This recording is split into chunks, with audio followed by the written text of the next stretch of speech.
Hey, welcome to the Cam and Otis Show. Joining us today, oh man, I get beside myself sometimes when I start introducing folks that I like to talk to. Is our good friend Corinne Lebrun, and my best. I'm making my sixth grade French teacher very proud right now. Probably God rest her soul, but still, Corinne, great to see you. Oh, it's wonderful to be here with you guys. I'm really excited. And I'm gonna admit, looking at your profile, young lady, I'm intimidated because you are an education nerd. I mean, you are. When I looked at that, I was like, oh, and I got to click more. Oh my gosh, I love that though. But because you know what's great about that? You're a lifelong learner, and I just want to know what was what started that. When did you just like? I want Oh to learn God. more. I want to learn more. I want to learn more. When did that start? Oh man, that's a really good question. I think I've always had that. I always wanted to know why. And I Mm. remember bothering my father when I was really little. I want to know why. I want to know why. I was like 4 or 5, and I remember him looking at me and saying, because of the flies, that's why. There's a great dad answer. I'll vouch for that one. He got to the point where he was like, that's it. And it's like, I just always wanted to know why things worked the way they did. Um, and I was one of those kids in school who it's like, I joke around and say I was like Hermione. I always knew the answer.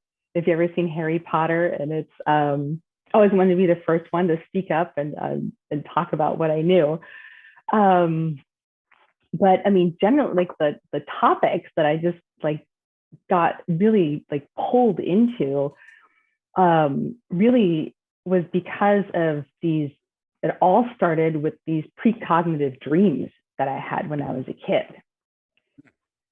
And then I wondered, because I'm very pragmatic also, aside from curious and also very intuitive, I'd say, well, how is this possible? How could I possibly dream about the future? I just don't get it. It doesn't make any sense at all. There must be an answer. And so that really started like my whole trail of education of I started studying theoretical physics because I figured that might answer my question. And Because theoretical I, physics is about how things exist, correct? Yeah, I mean it's like this is a rock and the rock is hard. That's theoretical physics. I mean, and it's what makes up the rock. okay. Like, what are the tiniest little elements? And then what really blew my mind is finding out that, oh, everything is actually like it's about 90% air. There's like space when you get down to the subatomic level. And then I thought, well, why can't we put our hands through things? And so that was the next question. It's like, I want to know why. So that, and I was also reading books like Gary Zukav's called The Dancing Wu-Li Masters, which was about theoretical physics and mysticism. And it put the two worlds together for me in a way that um, I thought, okay, well, this might explain some things about this mystical realm that I seem to have access to. And well, then that ended up leading me towards psychology, but then I started getting into more of my creative expression, and then I got led into music and acting and even my academic studies. And then I went back later and figured out, oh, well, maybe if I study cross-cultural anthropology and look at different religions from around the world, this might be a way of discovering more about what people believe, how they develop their belief systems, and then how to, I guess, deconstruct like what we believe based upon our cultures, and then to look at, how do we really look at the world in a pure way. So I went down that road. I actually almost got my master's degree. I was literally one course shy. It was the capstone project. And I thought, oh, I'll finish it. I'll go back and finish it someday. And I moved and I didn't. So then I had to start over again. But but that drive, it's the drive of curiosity is something I think I was just born with, and it's insatiable. I mean, I have no explanation. There's no reason for it. I just love learning.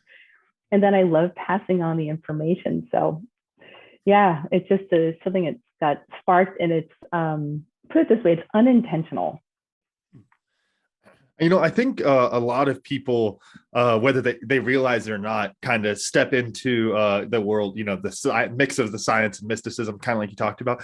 How do you balance those two? Because I think that's one of those that I think a lot of people like intuitively kind of go, well, you can explain some stuff that science hasn't gotten into yet and those type of things.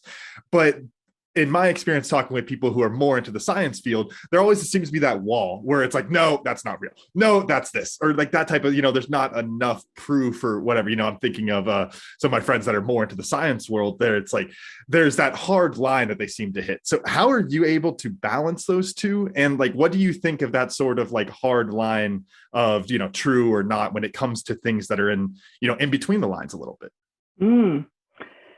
That's a really hard hitting right away. Yeah, that's a really There's no good warm up question, questions here. No, I love it. I love it. It's like for me, how I would look at this is like I would intuitively experience something. I would experience something first, and then I would say, okay, well, I really, for example, the precognitive things, and there were other things as well as, just knowing when people would need me to be there without anybody telling me, or just knowing when people were going to call me on the phone, that type of thing. Actually, even knowing when relatives had passed away. So it's like, why? And like, how is this possible? And as I started studying, for example, theoretical physics, that looked at things in a way of, everything is part of a whole, and time and space itself might just be an illusion based upon how the human mind is able to understand reality. And then I thought, oh, okay, I can live with that. That makes sense to me. But perhaps these bodies we live in are stuck in time and space because they have to be. And it's only when we can transcend the limitations of our mind, either through meditation or unconsciously, that we are able to get information from these other places. So I liked the physics, the aspect of physics on that. And when I first started looking into this, when I was like in high school, and then the first 2 years, especially like really delving into theoretical physics, there was no research at all about, let's say, being able to affect other people at a distance with your thoughts. But it's like, you just know intuitively that's true. It's like, sometimes you have that intuitive gut feeling about something, and there's no explanation. But now there actually is research. For example, one study that I can think of many that are emerging was out of Laurentian University in Canada, that this researcher, Dr. Michael Persinger, talked about. I mean, one of his studies looked at when you send an intention across a distance to someone else, that their brainwaves actually would entrain with each other. It's like, to just even think that that is possible is mind blowing. And then, of course, you've got the, we've at this point, I think almost everyone has heard of the CIA remote viewing teams. And I actually know some people who are on them and actually teach the method. And I mean, so there you go. There's another example of it being proven. It's like, there are actually scientific papers written about the fact that it exists. So that's the way it's like I bridge the science with the intuitive. And so, for example, like when I look at like, how do I use it now in my teaching practice? So what I like to do is I say, okay, I might know something intuitively is true. Let's see. Can't think of a concrete example at the moment, but then I go and take a look at the science, the research. For example, with remembering dreams, something as simple as that. Say, I intuitively know that when I ask, say to myself, okay, I'm going to remember my dreams, that somehow I end up remembering them. And then I say, well, is that really true? Let's look at the research and let's see if anyone's done a study on this. And then, for example, then I go take a look, and then I find, someone's done a study and they found, not only does asking that question work, but when you pair it with another question, which is, or another statement, you say, I want to remember my dreams, and you put a why, because it is important for me to understand my subconscious. Like, you give your mind a puzzle, and then the paper explains like why on the cognitive level it gives your brain a puzzle. Mm-hmm. Because then I can take that scientific information and then give people a shortcut to get to where they want to go. So that's how I bridge the two worlds. So I take the intuitive, and then I see, has there been some research on that? And then I can give people a shortcut to access their intuition. I love that. And what that brings to mind a lot for me, and I wonder how much of this has to do, because your PhD was in psychology, correct? I'm working on it still. I'm working on that okay. PhD. Yeah. So I wonder how much of this has to do with the type of sciences, what's the term? The soft sciences versus the hard sciences. Because I have my background in economics. And one of the things I've had this conversation, similar type of conversations we're having now with the person that comes to mind is my older brother, who's into biology, hard science stuff. And one of the things I'll talk about a bunch is that when you talk about economics broadly, you have to have two different conversations. One is like lab-based science, and then the other is just basically theory. And it's psychology, and it's all these different things. And it goes into this really, really high-level theory stuff. And I always talk about how there's an answer in the middle there. The theory plainly does not work to just copy and paste it into government policy and those type of things. The studies in colleges of homogenous college students don't translate into the real world. And those don't connect. But it's this this constant effort to keep building those two together and eventually bridge that gap to where the theory meets the science. And that's what I'm hearing a lot of, your interpretation and of what you're talking about, the mysticism and those type of things, is it's really just connecting those two to where it's like, okay, we can plainly see that something's going on over here and we can't measure it yet, but we can work on the theory side now, and you can have a real life application of the theory side while we build the bridge of the science side. I use the example all the time in my coaching of when we talk about different techniques. There's no golden rule for any of the techniques that I coach on. There's no this will work for you. Even when we get into the purpose coaching and life categories, all that kind of stuff, it doesn't hit for everybody. Not everyone gets as motivated by each individual thing like that, because their brain works differently. And you have to set it up in a way that works for them individually. Each one of the things I've said to my brother Braden a bunch in these conversations is, for everything that works on one person but doesn't work in a test because it doesn't work every single time, it still worked for one person. I've joked a placebo effect is still an effect. There's all sorts of little things there that it's obviously it's not okay, hey, everyone do this type of solution, but you're just trying to bridge those gaps. Yeah, exactly. Yeah. Go ahead. No, go ahead. If you want to add to what he was saying. Yeah. So I was just going to say about the hard sciences, and then you look at psychology. And what's interesting is psychology also has both a quantitative and qualitative discipline. So you can look at things in a way that is just pure data.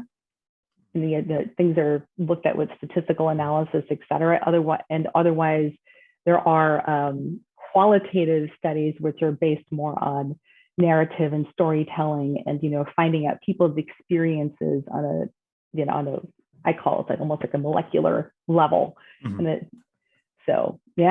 but putting those things all together, mm-hmm. That's all about. Yeah.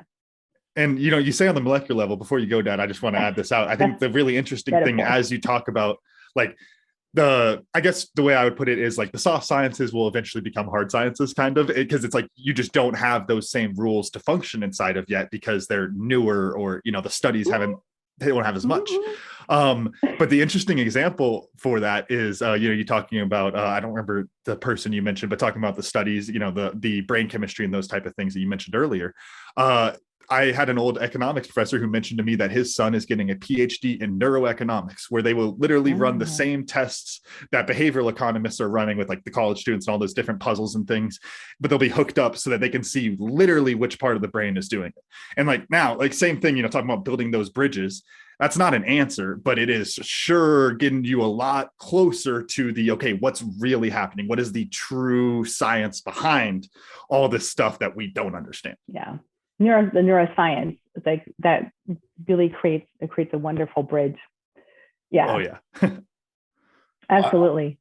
I want to jump into something because I find it really interesting. This is what I would say is yet another dichotomy of you, Corinne, is the fact that most people I've ever met in my life that have the education background that you do drift into like academia, really, I guess is to put it in point blank. But you've become an entrepreneur. And yeah. which is just another, it's like, whoa, time out. Hey, lady, you're not following a pattern here. You talk like, you act like a academic, but yet you have this entrepreneur spirit in you. And Camden, I think of Dr. Coelho as a great example. Here's this guy that could be an amazing entrepreneur that has, I think he has a handful of patents even, but he's an academic and he has no desire to do anything but academics. What's driving you to be this? Yeah, I got this. I can run a business. I can do this. Well, that's another funny story. So, I'd say it all started when I was 16, when I was looking for a job, and I wanted to do a job that was creative. So I went to the art store and I said, hey, do you guys need some help? And there were some guys at the checkout, and they're like, oh, we need help in our business. And I'm like, well, what do you need? He's like, well, we need a bookkeeper. And I said, well, I'm taking calculus. I suppose I could figure it out. And that was the beginning of my business journey. So that was the beginning of realizing that I could make more money in business. And then as I went from bookkeeping to finally learning how to basically run businesses, had my own franchise at a point, and have helped, got involved in the whole startup world and with funding and mergers and acquisitions. But it was a career that, let's call it, it pulled me rather than me seeking it out. And so I learned an enormous amount of valuable skills in the process, while at the same time, I was still going to school for all these things, like two parallel lives. And at the same time, then we have like the whole creative world, which was also going on at the same time, my entire creative endeavors. Mm-hmm. So, but I think the business piece also just arose because I'm a free spirit. It's, I don't really fit into any box, and I can't imagine myself just being involved in academia and not being involved in the, it's more like, it's a very closed environment, the academic environment. You're basically talking to other people from academia and you're exchanging information, which is exciting. But I kind of like being in the world. I like seeing what's going on. I like talking to people. I like experiencing things. So that's what drove the whole business piece. And I finally, like now, really, I say coming into my own with my own business, because for years, it's like I've dabbled into teaching the things I know. And I thought, well, I don't want to be a coach. I hate the idea of being a coach. I want to be a coach, it's like, just don't want to be what everyone else is. And then I even said, I don't like teaching people. I was saying that too. And what's really funny is it was this past year, I suddenly realized, I just want to give this information away, and I want to do another workshop, because I've done workshops and I've done coaching in the past, but never aimed to try to turn it into an actual career. And so I have these curriculum for a retreat. So I have that.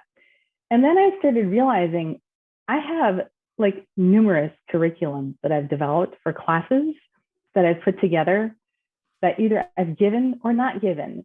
And for someone who claimed that I didn't like to teach, I thought, well, that's the joke's on me. I have like 5 online courses already that I've put there. And it's like I just keep putting my content into things that are courses and that are educational. And then I was like, oh, I guess I do like doing this. And then I had to take a class in my PhD studies, which is all about teaching, and particularly teaching beginning psychology and how would you put the class together. And I found that to be an incredibly creative activity where I could like develop my own way of teaching material. And so that kind of all solidified things, going, oh, I guess I really do like doing this. So, well, and I'm going to, another dichotomy that I'm hearing is free spirit.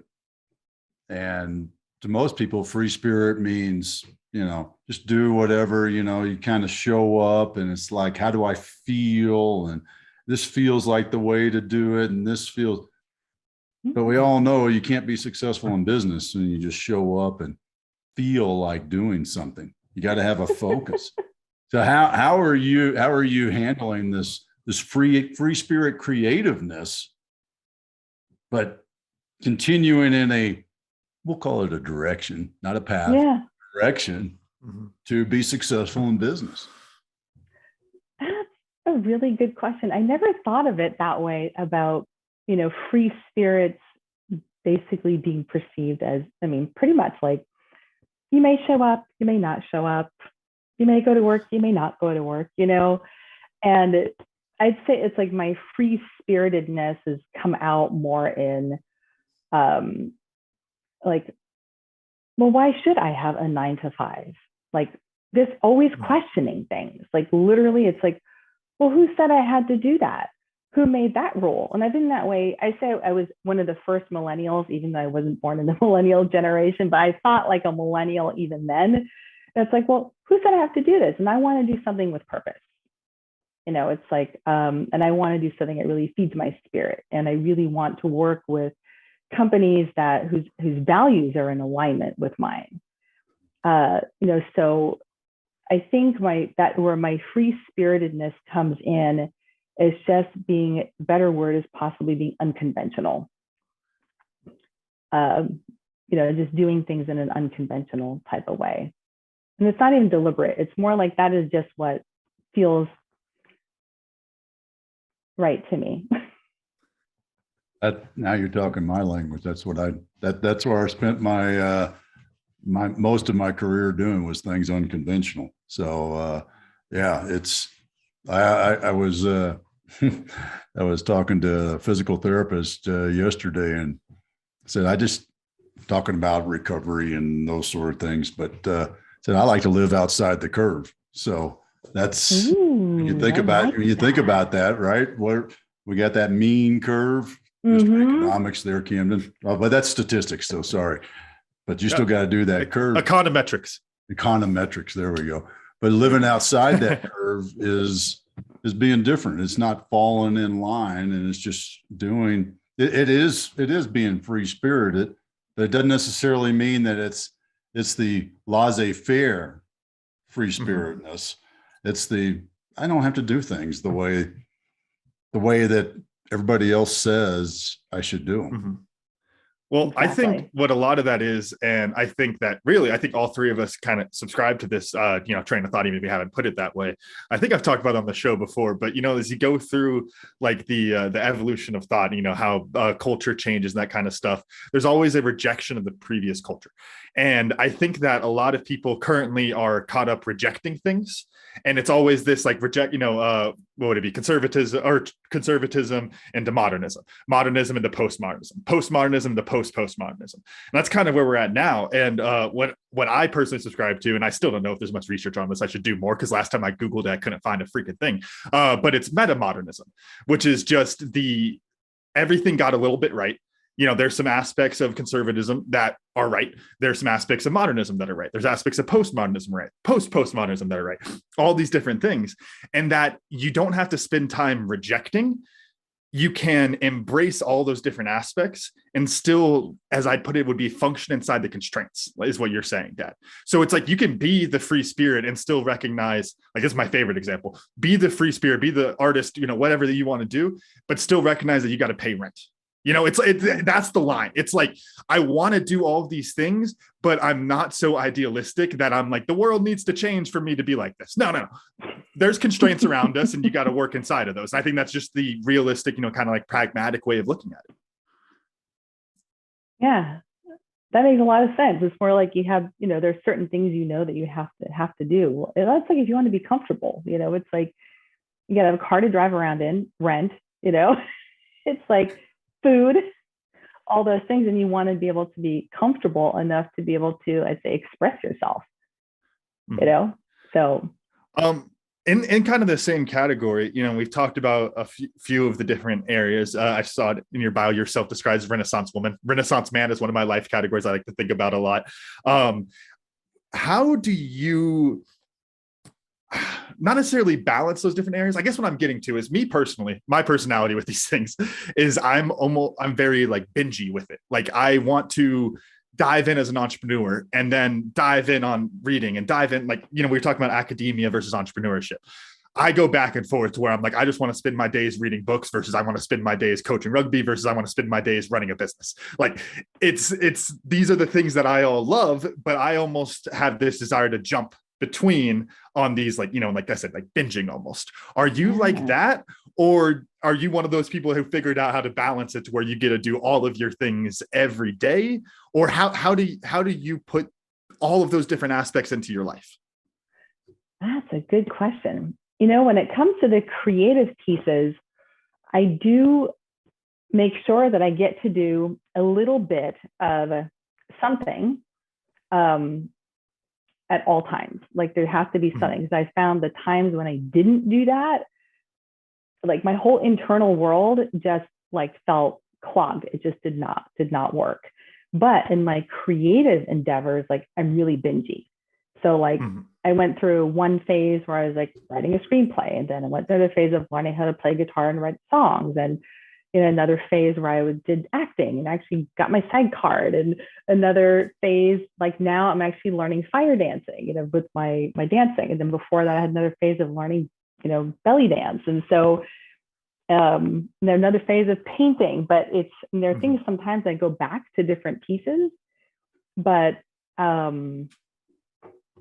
it's like the creative pieces are like, I usually end up getting bingey on one creative area at a time, but it's a piece, like, I rather dance 2 or 3 times a week, a little bit, rather than not at all.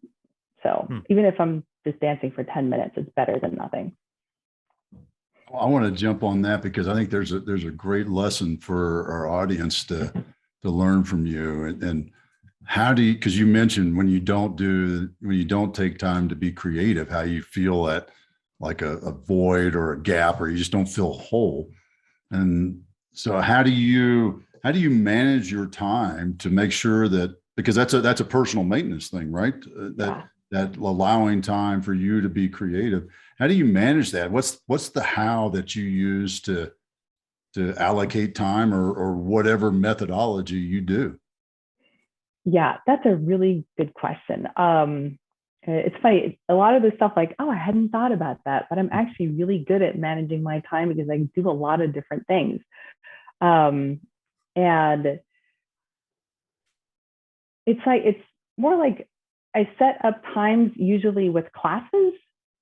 Like, I'm going to go to a class and take this. So it's like a non-negotiable. It's like, you're signed up for the class, you're going to show up.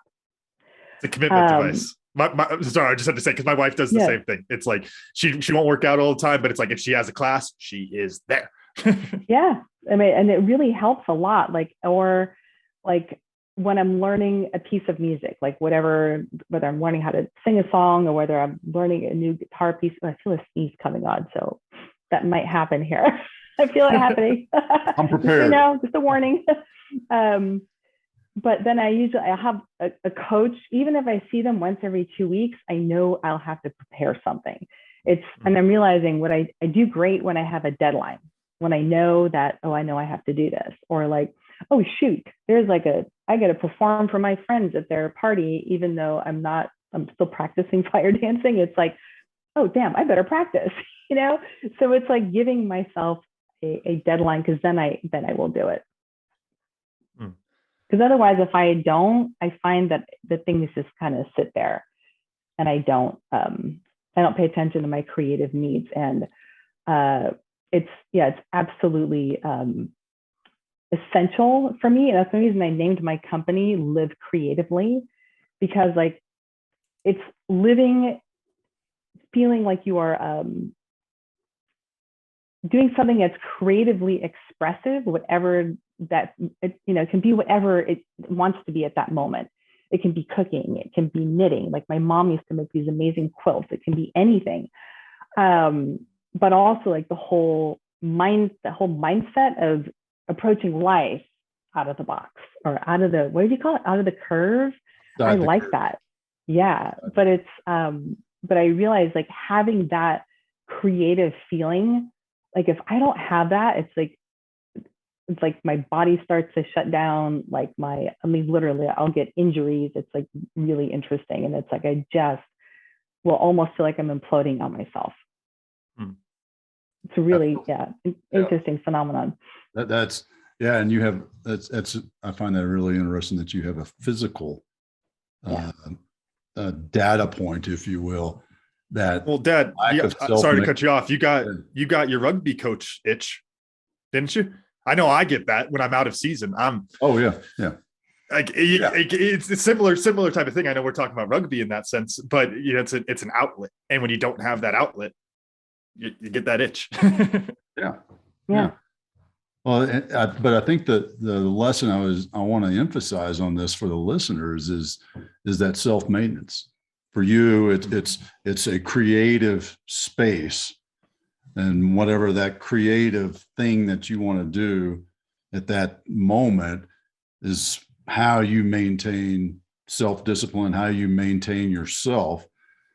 And, I've talked with the clients about this and various other folks about this, because if we don't take care of ourselves, we can't serve anybody else, right? Because you actually have, memories of physical injury, pain that says, you better get back in the game here and do what you say. And, dancing, writing, whatever that space is for your mind, that will help you maintain yourself so that you can continue to serve others. So speaking of serving others, hey man, I was getting a little rusty on my segues, but there we go. Who do you love to serve? Either in the business or just in life, general? Yeah, entrepreneurs, which is, I've always attracted entrepreneurs in my life.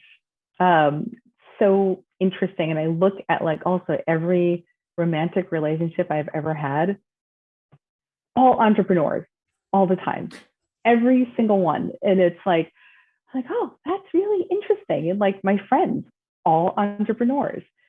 So yeah, and I think entrepreneurs are people who just, we think out of the curve.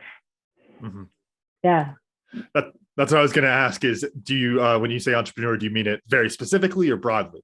Because I think we, on our show, we tend to use it in the broad sense of, basically entrepreneur is anybody who's treating themselves as the business, who's, trying to go out and do things, being ambitious, like all of those different things. The example that always comes to mind is an actor that we had on talking with him. And he was like, holy crap, I am an entrepreneur. Because it's like, well, you own the business. You are the business. And I totally.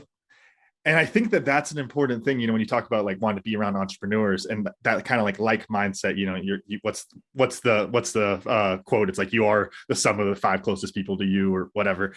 That having entrepreneurs around you and people who are going for those things helps to keep you moving on that. So I'm curious, Corinne, is that something that's like conscious from you at all? Is it just these people, maybe they were consciously came over to you? Like how has that group, that circle developed in that way?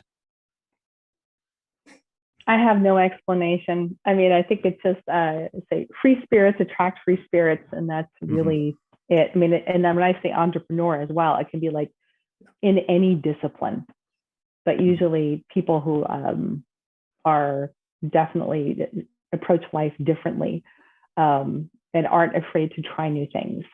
So the irony is, I was just thinking about this and you're the shrink, but no, not really. We seek out. I would just call you that. We seek out people that are like us. But here's the irony that I find interesting with that is none of us want to be surrounded by yes men. No. Right. So that's really, I find that really ironic, but we gravitate to people that are like us. Thus your example of turning around and going, holy crap, I'm surrounded by entrepreneurs. Yeah. Must be an entrepreneur. But the ironic thing is we learn more from people that aren't like us. And I throw that out there as just kind of a philosophical thought. And I'd be curious what your thoughts are on that, an experience maybe. That's a good, yeah. I think we attract people who are similar to us because we want a tribe, and I think that's, what you guys talk about and really bring to awareness is like finding a tribe where you really feel like you're a part of. And I think that's one reason we attract that. But I honestly don't know if we learn more from people who are not like us, but we definitely have an opportunity to learn to think differently and to learn, to just learn a new perspective. That's the reason I love traveling to places that are uncomfortable to travel to, because I mean, they're not like Americans at all. It's like when I went to Thailand, for example, entirely different culture. And I learned so much just by learning to see differently, learning how to look at the world differently. So yeah, maybe I hadn't thought of it. Maybe it's true. Maybe we do learn more from people who are not like us, but I don't know the answer to that. I think what I was going to add on is I think that, we don't want to be around the yes men, like you said, Dad, because we want to have some sort of resistance at some level to help us grow. I think that's like there's like this fundamental understanding that we need something in order to grow. And then I think that like you talking about want to be around people who don't necessarily agree with you, different backgrounds, all that. To me, it goes back to, what I would call the true diversity of opinion, diversity of background, diversity of, upbringing, all those different things. But that doesn't do anything good if you're not working towards something. So I think there has to be a balance there, that it's like you want to be around people who have different perspectives and different opinions, but then there has to be enough of a middle ground or I don't know, social understanding between the group to where you feel comfortable in those.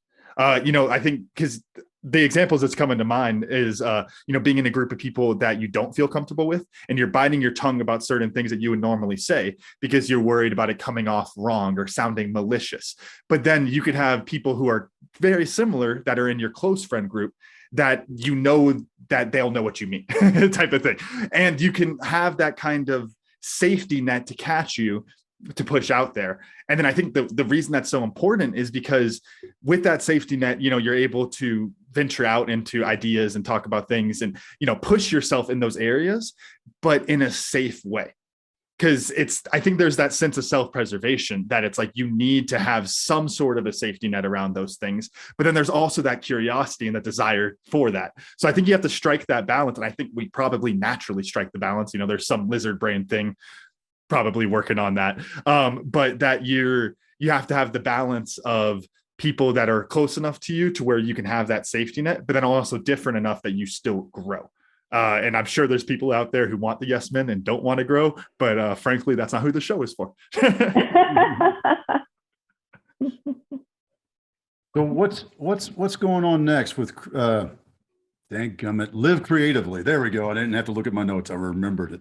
It was such a complicated name. Oh, wow. What's going on next with Live Creatively? I know because we're in the same group that you do this wonderful that I haven't participated in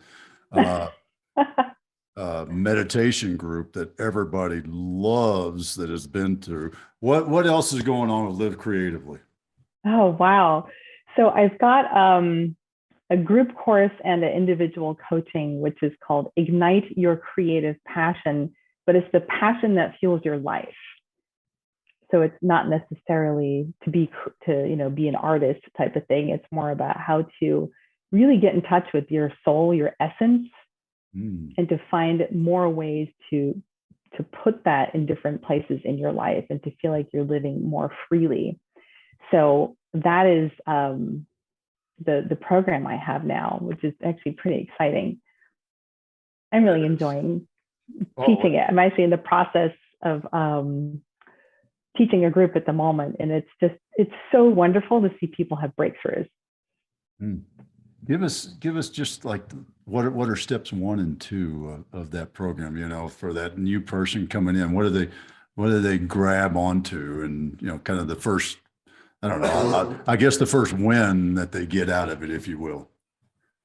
Oh, let's see.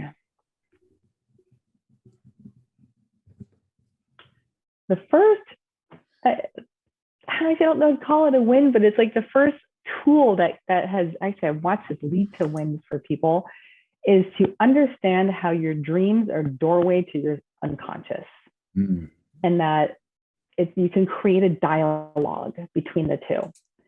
And when you understand a little bit more about what your dreams might be telling you, I give people techniques to remember them, ways to go to sleep, etc. Like that's actually going to optimize that, and a way to start to learn how to interpret that. So those, like having those moments of going, oh, this is what my subconscious and unconscious are telling me. Let me see if I can follow this and see where it leads. So that's one example. And I also teach people a journaling technique. It's very specific. I call it a logbook that helps people to really create more of a sense of connection to their soul and to, let's call it the divine, the divine order, whether you want to call that God, the Tao, the universe, whatever. But ways to really start seeing where that connection is in life. So it's a like very powerful tool, and I love hearing people's reactions to that. Oh wow, this is actually so cool. And we do a lot of meditations in the class as well. And so I guide people through, so I do guided meditations that help people also open the door to the unconscious and then be able to get information that they can act on. So for example, one person in the group, she ended up buying an electric guitar. She's always wanted to do it. She used to play guitar before. And so I was like, it's like so wonderful to see that. Someone else, like they used to ride their bicycle all the time. And this is like a really creative space. And finally, he just recommitted to doing that again. It's just watching people like just recommit to do the things that they really, truly love. You in that first step, talking about, understanding your dreams and all that, it came to mind, and I can't even remember who this was or what podcast it was on, but guy was talking, he's a guest on a podcast, and he was talking about, having the power of your dreams, understanding your dreams, all that kind of stuff. One of the things he started talking about was like getting to the point of lucid dreaming, which is, I think we've all heard the term of, having control of the dreams, but then he took it to a completely different place, which I feel like I'd never heard, which was using it for business practice. That like he would, and I it's hard to wrap my head around. I think about it every now and then, but that's why I want to throw it over to you. But he would talk about like literally like he had a presentation the next day for his business, like a big pitch meeting. And his dream, he consciously made it so that he got to practice his pitch in his dream over and over and over again, which it seems like it would drive me crazy personally. But I just want to throw that over to you. Is that in your realm a little bit? Have you heard anything like that? And what do you think of that idea? kind of Okay. open it up. So I am not a lucid dreaming expert by any stretch. By any stretch, it's I just give people some really practical tools for interpretation, and then also talk about looking at the quality of their dreams, and because there are many different reasons you can have a dream. So would you, just to clarify quickly, would you say that like the lucid dreaming stuff, that's like a whole another category of, Oh no, no, talking about actually, I was dreams just going to and get to that. Okay. I was just going to get to that. Okay, perfect. Sorry. So it's lucid dreaming is a very intentional study within itself. It's like I've had moments of that myself where it's like, oh yeah, I wanted to be awake in my dream, and here I am, and oh wow, isn't this cool? And can I like change this box to a different color? But it really requires a great deal of discipline, and I know that there are many techniques that exist out there, but it's I have not gone down that rabbit hole. But it would be awesome to be able to do that. That's for sure. Yeah, I mean, the way I took it from that was like, that's like, and weaponizing makes it sound bad, but like weaponizing your dream for good. It's like, okay, well, you sleep so much, 8 hours a night, hopefully. Yeah. And, might as well use that time to study and all this different stuff. That's interesting. Okay. Yeah, it really is. I mean, there's so much that you could actually do with lucid dreaming, and it's yet another discipline to really like understand and to follow that. I mean, it's like, meditation. It takes a lot of discipline to actually sit, to learn the practices, to understand what works when. And lucid dreaming has always fascinated me, the idea. So that's still on my bucket list of things to do. So if I can find the guy's name, I'll send it over to you. Yeah. So it's yeah, that's some interesting stuff when you think about it, because I talk about with my clients, at a higher level of energy, more positive energy, you tend to have a better outlook, and better vision. But if you think about when you're in that dream and that sort of sense, that's really some deep stuff going on there. Yeah. Which gets me thinking about what I learned. And, I think the re-emphasis on the self-maintenance is so crucial to being able to sustain ourselves without burnout. Because if we don't do those things that create or sustain the things that just I want to do as a maintenance thing, I mean, even if you just call it a maintenance thing, if we don't do that thing, then burnout happens. You get frustrated. Your ideas, your ability to see the positive in things, your ability to make better decisions and have hope and drive hope and create the plan. Man. So yeah, that is a critical piece that it's always good to be reminded of that. So that's what I learned. How about you, Camden? What'd you learn? Actually, really in the same vein, how important creativity is and to fuel that. And then also really this re-emphasis, something I feel like I thought about before, but not in a while, of how broad creativity can be. As I was kind of thinking back when we were having that conversation in the middle of the show, I was thinking to rugby is creativity. It's problem solving. Entrepreneurship is creativity because it's just multifactorial problem solving. You could do anything, all this kind of, and, another thing I love is, woodworking and landscaping, all these different things that I've done where it's like, that was a creative outlet. You look at it like, no, I just like, I like manual labor out being in the sun. No, I like building something. Like, that's like the creative aspect of it. And so I think it's really important to make time for that creativity. And then also to think about how broad it can be and what that might look like in your life. Cause it, we talked about, I mentioned that one of my life categories is Renaissance man. I want to be creative and I want to be artistic and those type of things, but also I have zero drive in me to go paint. Like, I don't want to sing. Like, I think there's all these things that like I have zero desire to actually go do, which can feel limiting, but in reality, it's creativity is so broad. There's other things that you can go do inside. Another one that just came to mind. I love cooking, and it's because I like to create what I'm cooking. All of those different aspects. It's just such a broad thing. Yeah. Corinne, how about you? What'd you learn? Exactly. Let's see. It's like I learned how important it is to have a like just to honor that internal driver, and like I could say I've been really blessed to have that internal driver of creativity. And there was only once I said it out loud that I truly realized, oh yeah, actually the times when I wasn't honoring that, those are the times that were like where I felt where I got sick, hurt myself, etc. And like to really bring it to consciousness by having this conversation. So, just learning that it's a non-negotiable. Great. Yeah. Oh, awesome. How do folks get in touch with you, follow you, catch you up, and sign up for your courses that you're running? Best place is to go to my website, which is livecreatively.love. Livecreatively.love. Yeah. That's easy to remember. Even exactly. Really easy. Awesome. Well, Or you Corinne, can find me on LinkedIn. Also, that's another really easy place to find. That's probably one of the best ways. Great. Well, Corinne, this has been great. We really appreciate your time and sharing with us. Amazing insights. Camden. Oh wow! Thank you. You guys are awesome. Camden, run us out. All right. Thank you all for listening to today's show. Special thanks to our guest, Corinne Lebrun, for joining us today, and our sponsor, Tribe and Purpose. Find your tribe, find your purpose. You can check out recent episodes of The Cam and Otis Show on Spotify, Apple Podcasts, wherever you get your podcasts, and check out a full archive at thecamandotisshow.buzzsprout.com. The Cam and Otis Show is on Facebook, Instagram, and Twitter. Thanks again, and we'll see y'all next week.